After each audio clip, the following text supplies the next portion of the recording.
Successful Minds with Patricia Baronowski-Schneider, the show that takes you around the world to share interviews with some of the most successful and relevant people on the planet. Hear their stories and get the most important business lessons they have learned on their road to success and get exclusive advice on how to implement their success into your life and business. Successful Minds with Patricia Baronowski-Schneider is brought to you by the Strategic Advisor Board and your host, Patricia Baronowski-Schneider. Hey, are you looking to scale your business from 5 figures to 6 figures or 6 figures to 7 figures? If you are, I have the perfect thing for you. What I want you to do today is I want you to go download a book. This book is going to take you through my 3-pillar system. It's 100% free. All you have to do is go to growfast.cash. I say again, go to growfast.cash and you're going to be able to download my free international best-selling book, which is called Be Good, Be Brief, Be Gone. You can take that book. It's going to help you scale your business to the next level. Again, go download it. Be good, be brief, be gone. Growfast.cash. I say again, growfast.cash. Enjoy. Hello, and welcome back to Successful Minds. I'm your host, Patty Baronowski-Schneider. Today, I'm joined by Utkarsh Narang. So welcome, Utkarsh. Tell us a little bit about yourself. Thank you so much for having me here, Patricia. As we were speaking about just a few minutes ago, I'm in the future. As we're recording this, it's 6 a.m. on a Tuesday morning for me. I've had my coffee, so I'm fully prepared and charged up for this conversation. Looking forward to, and in short, I call myself a funambulist, and we'll tell viewers more about what that means. But hopefully by the end of this conversation, they'll go a little bit charged up, and they'll have some actions that they can take to design a life that they truly want to live. Very nice. I know he's in the future. This is like blowing my mind. We're like, let's get the lotto numbers. Yeah, you never know, but hey. Now tell us though, you've had an incredible journey transitioning from physiotherapist to a filmmaker, startup leader, and now a life coach. So what inspired you to make these significant career changes? I think when people see it from the outside, it seems that how disconnected Utkarsh. What the hell was wrong with you? And you did this and that, and then you went to do it. Like, what was happening? Right. But on the inside, they were almost always in pursuit of a larger purpose. They were not really defining success in the way society has done that, in the way the norms are. So I have parents who are doctors. And so they told me at a very young age, because you got to become a doctor too. And they never compelled me to do it. It was more, I was inspired and motivated to be a doctor because I was seeing them. And so I became one. But after 6, 7, 8 years of practice, I was like, I'm just a frog in a well because I cannot touch lives globally. I can see maybe 1,000 patients. I can heal them. I can help them with their pains. But what about a larger impact? And that pursuit of larger impact has always kept me going, Patricia, where I, through networking, met a professor at Columbia Business School in New York. And I thought, like, let's take this leap because it might help me touch lives globally. So that was the first transition. Did great work with them about 8 years, built that startup to about 10, 15 million a year. And then when the pandemic came about, the second realization came that I might die someday, which was which is the reality of all our lives. And then if I die, then what's going to be left out? And I realized that I can do this work for others, very purposeful, very well paying, but I want to do something for myself so that I can leave a mark on lives of people. And that's when I started my own company. Middle of the pandemic, decided to quit my job to start coaching, facilitating, and here we are in the future talking to you. That's awesome. You know, it's tricky too because I always admired in school when people would say, "I know what I want to be when I grow up. I'm going to be a doctor. I'm going to be a lawyer." And I always joke. I mean, I'm doing, I do IR, PR marketing for 35 years, and I always say, I still don't know what I want to be when I grow up. It was a job that I had. I enjoyed doing it. But I never had that drive. And I remember working with 2 different people. One was a CPA. Think about how much school he went through and tuition he had to pay and blah, blah, blah, only to start it and realize I don't really like this. And another one was a lawyer, same thing, passing the bar. And I'm just thinking the tuition, but, only to realize that that's not what they want. And, my son is dealing with stuff now where he's always like, he's trying to follow everybody else. I'm like, you have to do what makes you happy. That's the end of it. Doesn't matter about the money. Doesn't matter about fame, fortune, whatever makes you happy, because we have one life. Do what makes Yeah. you feel fulfilled, and that's it, Yeah. and you had to go through a couple rocky roads to realize that it wasn't making you feel fulfilled, and now you Yeah. are, and I think that's awesome. They always say there's no timeline on it. You could be, I think, There's no. forget her name. There's one TV reality judge who always said that you could be 20 if it didn't have 30, 40, 50.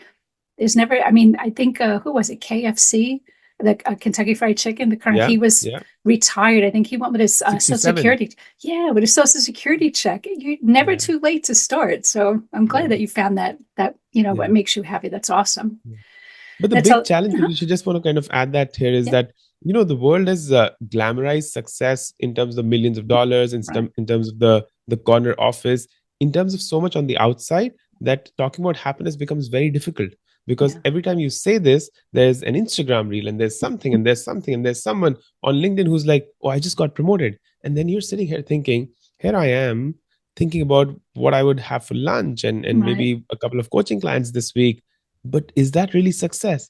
And that's when you're good to go kind of go inwards and say right, that, yes, that's how I define my success. So if viewers right, can do just like one thing today, I think it'll be great to just sit down with yourself and define what that success really looks like, right, and then chase it like it's no one's business, because right. that's what's going to keep you happy. Yeah, 100%. I mean, don't follow the tabloids and the media and all that stuff. You focus on you, what makes you happy, and that's your Yeah. success. Yeah. Now tell us, you live by five core values: discipline, excellence, growth, freedom, and love. So how have these values influenced your decisions and shape your career path? Yeah, they came about through a journey. So, and it started with a question that I asked myself about, I think, 18 years ago. I went to this store where I was trying to buy a T-shirt for myself. Yeah. One of my friends purchased a T-shirt from there which said, "I was born intelligent, but education ruined me," and I don't disagree with that. But then my eyes fell on this T-shirt that had, in Hindi, it was written there, "Main kaun hu," which in English translates to "Who am I?" And that kind of put me on this journey where I'm thinking like, who am I? Who am I? And I know I'm evolving, so I need to keep changing, but there has to be some level of anchor in Right. that journey. And that's where the values came in. The 5 values show up in everything that I do. 6 a.m., I'm here with you, talking to you and having this great conversation. That's discipline. Excellence. I got to bring my best to this moment. And I cannot say that, oh, this was so early in the morning. It's so cold out here in Melbourne. Excellence has to be a part of everything that you do and create. Freedom. I choose my schedule. After this, I'm going to go and wake my kids up. We're going to pack lunch and head to school. That's the freedom in little things that I really Right. enjoy. And then growth is something that I really feel so strongly about it, that if you're not growing, why are you even alive? And I Right. know it's a little edgy, but that's how I feel about growth. And then at the end of it, the fifth value that connects everything is love. That I got to be present here to you, to all our listeners, then to my family, then to my clients, then to my coaches, to my parents, with a lot of love and care, which is unconditional. Right. Because if you start expecting, then it's not true love. Right. No, I agree 100%. Like I always say, I'm a work in progress. And I think people who just get complacent, they do the same things every day and they're totally content. It's like, okay, I go to work, I get a paycheck, there's food, my rent's paid, blah, blah, blah. And they're content.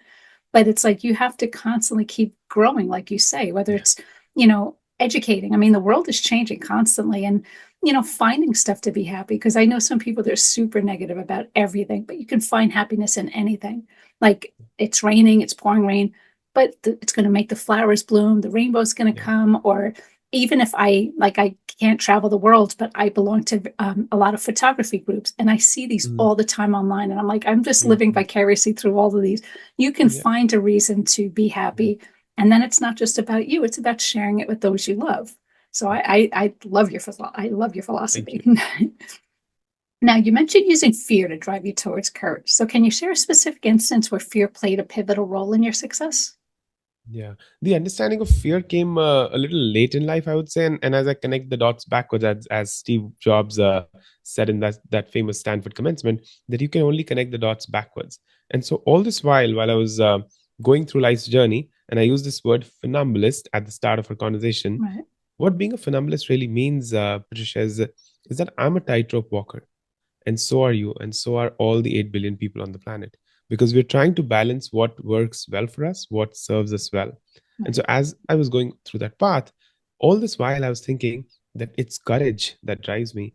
I'm so courageous to taking this leap. I'm so courageous. And it's been 16 months that we moved here to Australia from India. So again, a big leap halfway across the world with that Yeah, one-way you ticket. did. Yeah.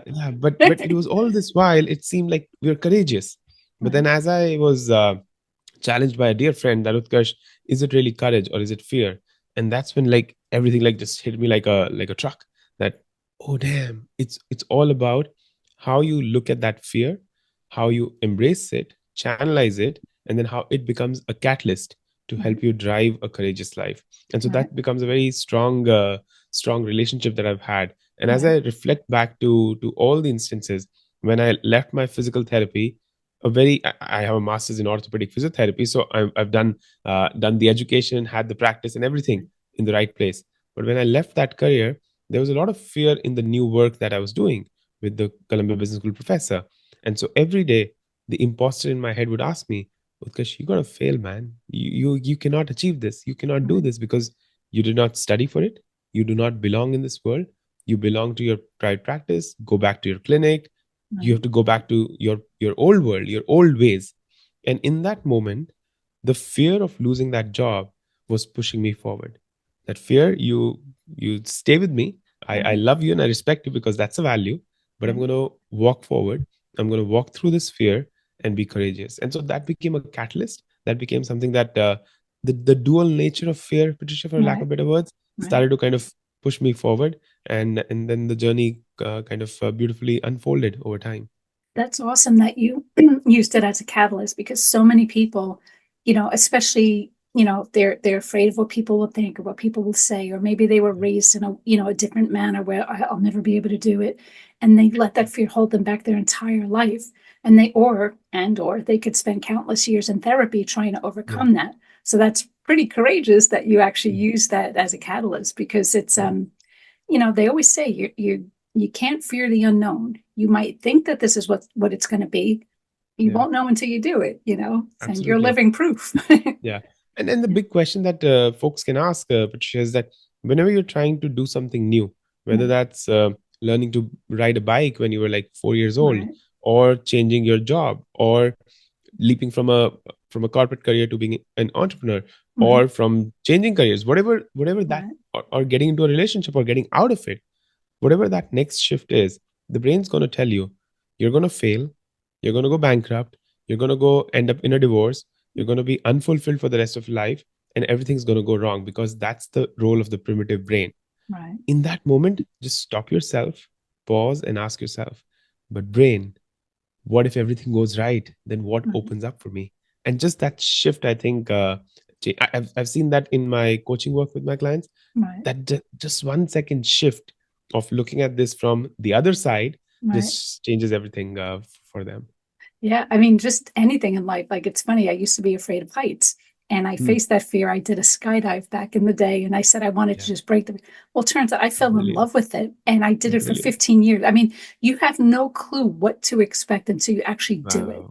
And, Yeah, I mean, what's the word? I mean, just the opportunities out there are endless, and you just have to just take a deep breath and realize that there are two sides to everything. You could think it's the worst, but what if yeah, it's not? Yeah. perfect. So now tell us, what's your approach to helping individuals and teams outperform themselves? And can you provide an example of a transformative experience that you facilitated? Absolutely. So I walk into these conversations, whether that they're with an individual, with a team, or the organization, and Right. we work at all three levels. I'm not going to call myself an expert, because you're very unique. Your challenge, your state of mind, your relationships, your role, everything is unique to you. And so if I step in saying that, why don't you do like one, two, three, and your life's going to be bliss, Right. that never works. And Right. so I work from this 5-part framework where I want my client to understand there has to be a very strong setting and foundation in awareness. Who you are, what are your values, what is something that's limiting you, what's your relationship with fear, what's your relationship with yourself. And that's the foundation work. Once you have that awareness, then you go to the level of accepting that, yes, I want a desired future for myself, but if I continue on this path, I'm not going to reach there. And Right. that acceptance helps you create an action plan. And the action plan is where you keep going, keep moving forward, keep doing the right things, not because they give you instant gratification, but Right. because you're ready for the long game. Once you have those habits, then you put them, stack them into a routine, and that's your acceleration phase, the fourth phase. And once you're on to that phase, then the final and the fifth one is to achieve that Right. state of zen, if we may call it, Right. for lack of better words, and Yep. that's where you reach, and then it's bliss. And I've seen this operate with thousands of coaches over the last few years. And one very specific example that I use often is that at the root of everything, there's a fear. There is a relationship with fear. And I was having this conversation just yesterday where I asked this person, why do you feel about so and so? There was a situation that they were going through. Why do you feel about this in this way? And as they went deeper into it, as they unpeeled the onion, it came out then there was a deeper fear of failure that they were grappling with. And I asked them, if you were to think of failure, what will it take for you to think of the reverse, which is success? Right. And I asked them to define success for themselves. And as that question hit them, they were like, Utkarsh, I've never thought of success for myself. I've always thought of failure. Right. And through that conversation, it uncovered for themselves that if I were to just focus on success in terms of the actions and the effort that I can take, the work that I can do, and let go of the future, because who knows the future? Who knows the outcome? Yeah. Even Utkarsh here sitting in Australia cannot tell you the lot of numbers today, because as the future will unfold, I've tried this many times, but it always fails. And as the future unfolds, a lot of numbers are going to change, Right. and we're going to have a different future than all of us expected. So that's something that really helps Right. clients and organizations. Very nice. And it is true where, like, I know so many people that do everything by the book and they follow this routine and blah, blah, blah. Doesn't mean it's going to be the same thing every day. Every day you wake up, everything changes. Like we always say, the big man upstairs, he laughs at us saying, oh, you think you've got it all figured out? I'm going to show you how it's all figured out, and we just have to go with the flow, make the best of what we have. And, you can't just be that go do the same routine every single day. That's just not how life works. So I like how you teach people, because I've seen people too, where they were raised maybe in a home where, they're strict parents and you have to do this and you have to do that. Or maybe you're never going to be good enough, or whatever the situation is. And when you have decades of that kind of belief, trying to see the world opposite just isn't something that comes to mind. So having someone on the outside say, did you ever think of it this way? And helping them to see that could be like a huge eye opener for them. So I think that's really good that you're doing that. Looking to grow your business beyond 5 figures, 6 figures, 7 figures plus? What I want you to do is go download this book. The title is called Be Good, Be Brief, Be Gone. It will help you grow your business past 5, 6, and 7 figure. Go download the book today. Growfast.cash. I say again, growfast.cash, and download the book for absolutely free. And there's a very interesting story that comes to mind, and I'll just take a minute here. Sure. There's this monk who was traveling with his disciple, and as they were walking, they reached the banks of a river. Right. And on the river was this beautiful woman standing there and trying to cross the river, but she was just unable to and struggling with that. And so she comes to the student and says, can you lift me up and help me cross the river? And the student says, no, I cannot, because I'm not allowed to touch women, and so I cannot lift you up.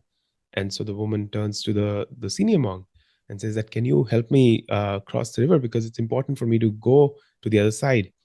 And the senior monk lifts her up, helps her cross the river, and puts her down on the other side, comes back, and they go for the walk again. And the disciple is thinking and thinking and thinking and thinking. He's like, why did the senior monk touch that woman? It's made him impure and this and that and all of this.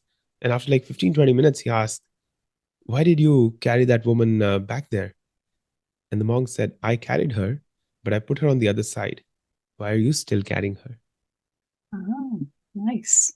And that's what we do. That's what we do. Right. What if a parent, and I understand traumas of the past, and I respect them, and I really appreciate them and the people who go through that. But I often ask them, now that that parent is gone, now that that trauma is gone, why are you carrying this trauma at 25 years old, at 37 years old, at 43 years old? What will it take for you to put that trauma down and walk lighter?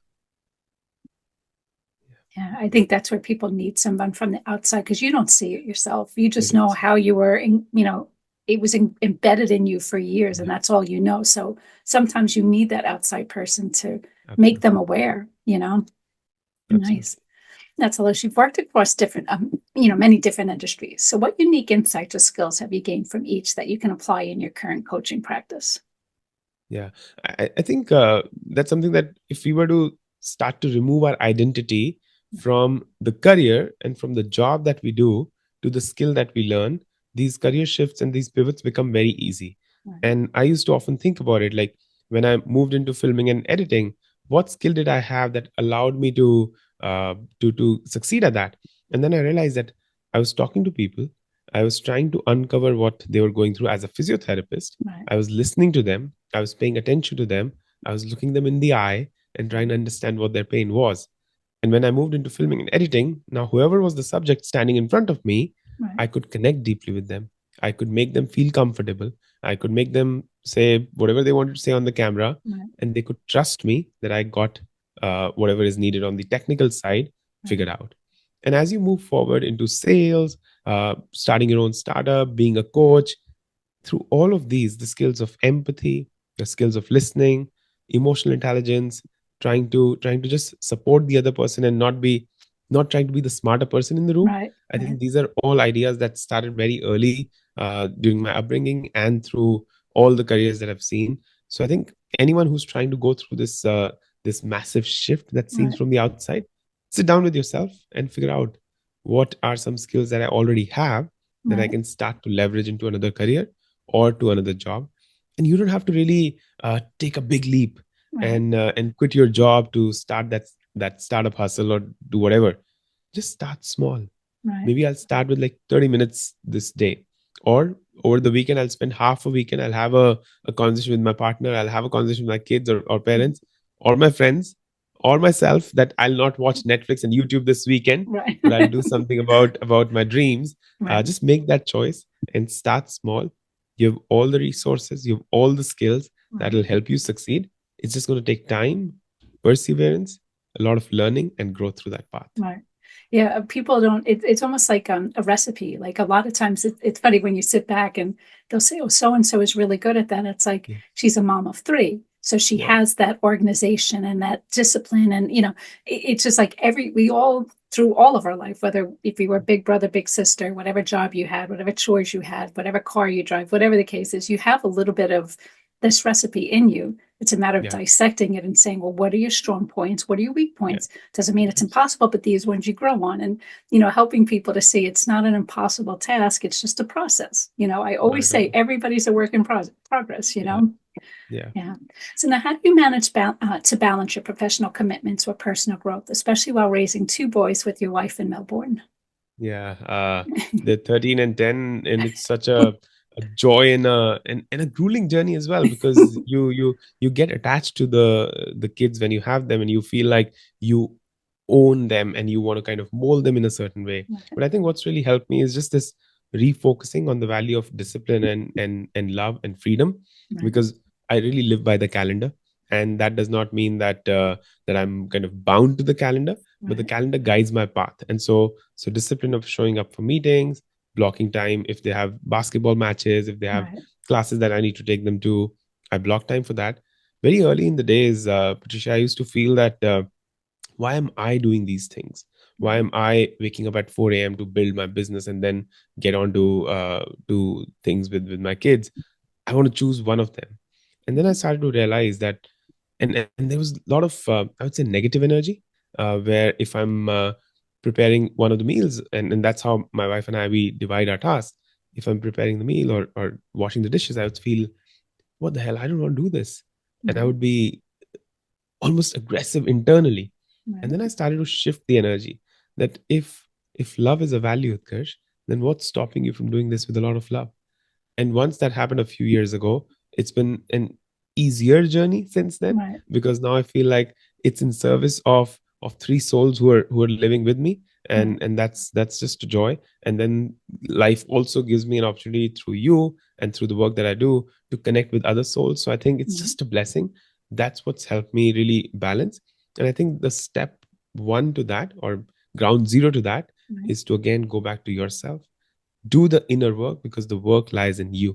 Right. Once you do that inner work, you're unstoppable. Right.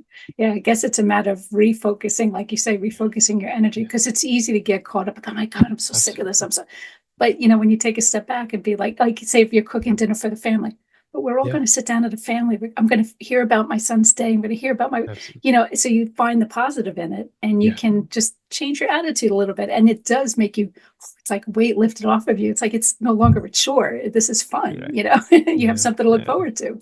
Yeah. Yeah. Now, you've experience in filming and editing content for a Columbia Business School professor. So how has that experience influenced your approach to content creation for the masses? Yeah, I think I saw a master at his craft when there was a specific professor who I was working with, and I owe a lot of my growth in my career and life to him. But what I really realized is that there's this big game that we're all playing. We could be a business that's B2C, and so we go to like one-on-one consumers and we do good work with them, amazing work to do, amazing paths to take. Then there's a B2B where you go to the businesses, but then there's a larger game, which is the B2 masses, which is through social media, we're getting to connect to millions and billions across the world. And so since 2016, I've had this really strong urge that before I pass from this planet, I want to touch 1 billion lives positively. And there's only one way to do that. And my brain still laughs at me because you're going to fail. What the hell is wrong with you, man? But I still want to be on that path, because maybe, like Colonel Sanders, I'll be 67 once, the guy who started KFC, and I'll then be reflecting back to this conversation 28 years ago, that I touched 1 billion lives through this podcast or through other podcasts or through other work. And so I think that's the big game that I'm playing. And what it allowed me to be filming and to be sitting on the other side of the camera is to understand that how do you really connect with your audience, how looking at the camera, the content production, the value of your frame, the value of the mic, how all these are really important things, and one needs to invest in them to get them. Something that I'm still figuring is the changing algorithms of the social media platforms, which is still a massive black hole of sorts. But I think there's a way around to that also, which I'm still on the path of discovering. Yeah, I love it. I mean, it is true. It's never too late, and never say you can't. You never know. I mean, like I always say, quality over quantity. You never know, but I mean, you can. It's kind of like I'll see stuff on social media that normally I probably wouldn't care, but it's just that one thing that caught my attention. And now I'm sharing it with my sister, sharing it with my mom. It's just you have a lot of great value. It's just getting it in front of the right people, and then it just spreads like wildfire. So you're gonna get there. Just remember me. Absolutely. I'll put you on my podcast next to the KFC guy. Beautiful. And the great thing about this is that every content piece that you put out there, you're just that one content piece away from making it large. And if you enjoy the process, then the process takes care of the rest. Yeah, I did a whole big video series on all these people that, started late in life. And it wound up, I started with one, but it was like a 5-part series. I was just in awe. And it does give so much inspiration to people who are just like, I'm how old? And you can always still reach for your goals. There's no deadline to it, and Colonel Sandals is a good example. Is a good example. Yeah. Now, you emphasize reading and meditation as part of your personal development. So how have these practices contributed to your growth and effectiveness as a coach? Yeah, I think again, you need your own center to be in a good balanced state before you go and try out to help the world. And so meditation, exercise, reading, it all brings me to that center where I feel better. It took some time. I've been wanting and trying to meditate regularly since I think the last decade or so. It's only in the last 2 to 3 years, I would say, that I built a consistent practice. Right now, I use Headspace as the app of my choice, and I'm on day 465 streak without breaking even a single day. So that just helps. The other thing that I'm going to mention is that I think what I've built over time, and I can share that with listeners, is that you got to invest 2% of your 24 hours in yourself and do whatever you can. And that 2% turns out to be only 28 minutes. And so if you can go journal, meditate, read, write, go for a walk in a park, but just be undistracted and try and have conversations with yourself. I think that really, really helps. Nice. That 28 minutes, wow, you put that into big perspective right there. But it is true. 2%. I love when people always say, I don't have the time. But you can, like I know somebody who will just check on one reel on Facebook, and next thing it turns to the next. It's an hour and a half and they're still doing it. Or you Gone. could watch these crazy, Netflix things, or Yeah. you can find the time. You just have to realize that you're just as important as everybody else. You find time for everybody else, make time for you. And 28 minutes, you said, is really not Yeah. that much. So Absolutely. if you can't find 28 minutes, you have bigger issues. Yeah. Now tell us, what Exactly. advice would you give to someone looking to develop a growth mindset and become a more effective leader? Yeah. Challenge yourself.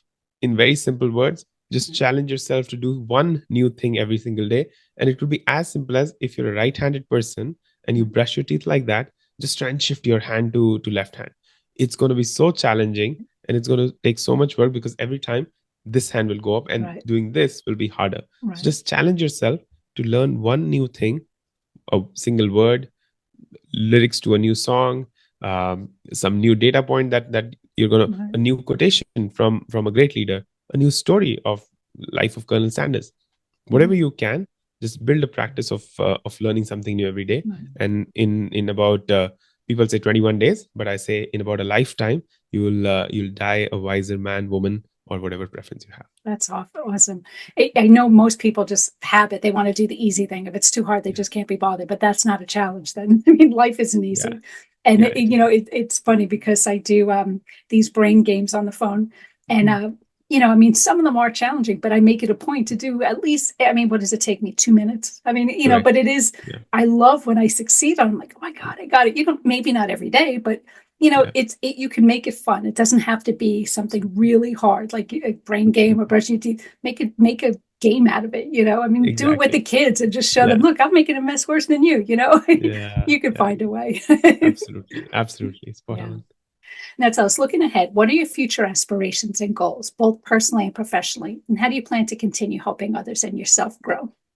Yeah, I think the journey continues, and there's no carrot at the end of the stick. It's a journey that I'm finding joy in, and so it'll continue. Seeing my boys grow up, my wife and I, our relationship keeps evolving. I think these are the big joys of life. And then I already have one journal that I want to kind of just put out there. So there's this journal, Patricia, which has about 180 pages of exercises, things that we've spoken about. Right. People can buy that from Amazon, hoping to touch 100,000 on this journal someday. Nice. But more conversations on fear, trying to get into the world of coaching even more deeply and learn myself. And I think hopefully staying in Melbourne for the next decade or so, and not changing location again for the next few years. These are the successes of life. But then who knows? We're all funambulists walking this tightrope of life. We don't know when this tightrope wobbles and falls and breaks and strengthens, and so building life one day at a time is how I put it, Patricia. That's perfect. One day at a time, and just make it the best that you can, Nice. Absolutely. Now, anything else that you're working on that you want to talk about that we didn't cover yet? I think we've spoken about everything, and yeah, you'll put those beautiful links in the show notes that people can look at. Connect with me on LinkedIn. That's one place where we're very active. But if you can go to Amazon.com, definitely buy this, because it's going to be an investment It looks really nice. That's worth. Yeah, I love the color, and the color matches my watch as well. Perfect. So yeah, just on point with the branding. I think I'm missing the t-shirt now, which I have to find as well. There you go. Yeah, now it then become a whole trending thing. There you go. Exactly. Lovely. But yeah. Well, thank you again for being on the show. Again, that was Utkarsh Narang. So thanks for listening to Successful Minds with Patty B. Never miss an episode by subscribing. So thank you again. Thank you.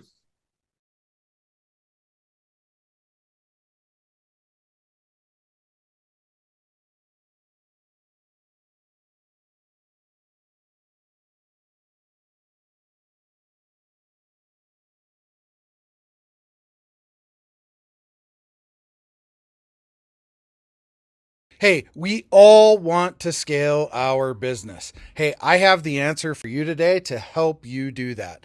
If you're looking to scale from 5, 6, even 7 figures and beyond, book called Be Good, Be Brief, Be Gone. I'm going to give it to you for free. All you have to do is type in growfast.cash. I say again, growfast.cash, and you can download the book for absolutely free. I hope the book helps you this year. Take your business to the next level. Again, go grab the book, growfast.cash. I say again, growfast.cash.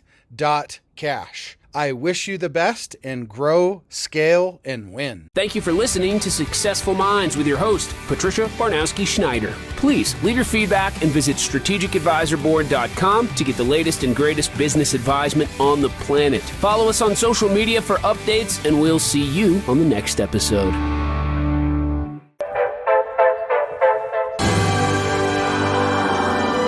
There it is. Magnum. Holy moly. Yeah, baby! That's what I've been waiting for!